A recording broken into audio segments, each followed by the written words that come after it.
Tākiri mai ko te ata, kōri i mai ko ngā manu ki runga i te pā o Urenui i te ata nei.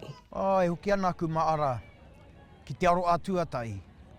Me te whakaaro anō ki o mātou mātua i tērā wā, nā rātau e kohi moni, ko ngā kanikani, ko ngā purei kāri, ki te wakatū i te ware tuatahi. Te turakitanga o tērā ware, ko ara anō te ware au nei a te aroa, me hōna kōrero, hei ware wakaruru au, hei ware kōrero, mō ngā auri aere ake nei. E rā nui tēnei mo te ia mana o Ngāti Mutunga a Jamie Tuta. Ia rātau e wanga ana kia tūwera no tēnei pā o ngā mātua tūpuna. Ko ngā neke hanga o te wāne, ngā rerekētanga.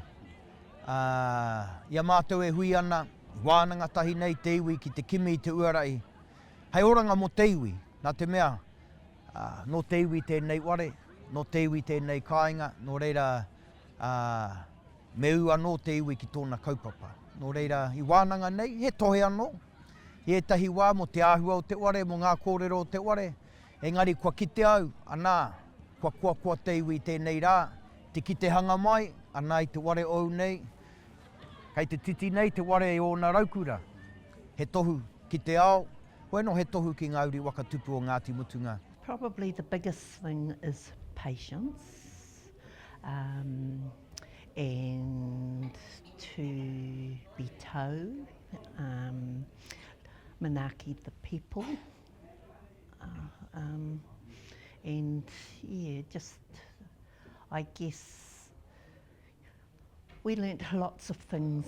We learnt how to do the kawa, we learnt how to lay out for because we used to have, in the old ware, we used to have mattresses along the walls for manuhiri, so we had to set up the ware and make sure that all the spider webs were gone and you swept out the front before the manuhiri came in and made sure the toilets were all okay.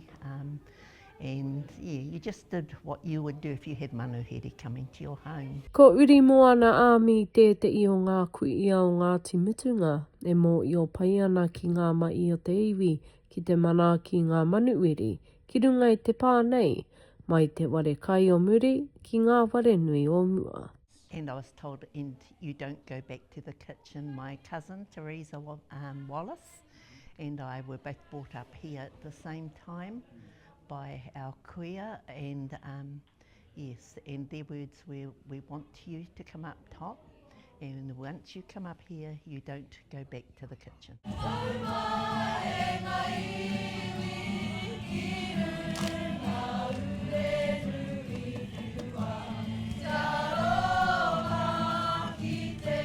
E rua ngā waka māramatanga, ne?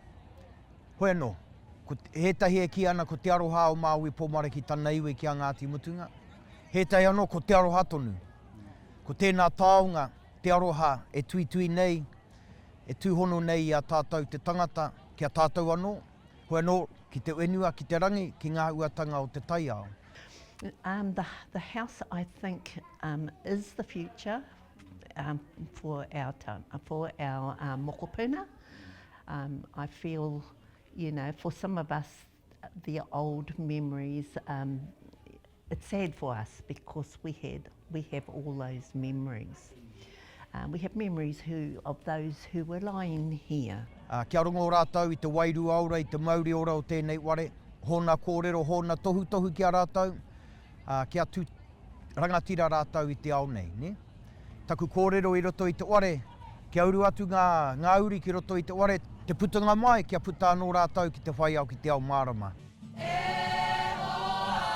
He rā au e aere ake nei mo te pā o Urenui ki te waka a uru anō, I tōna iwi. Aroha po Tumpui, Kai Uru News.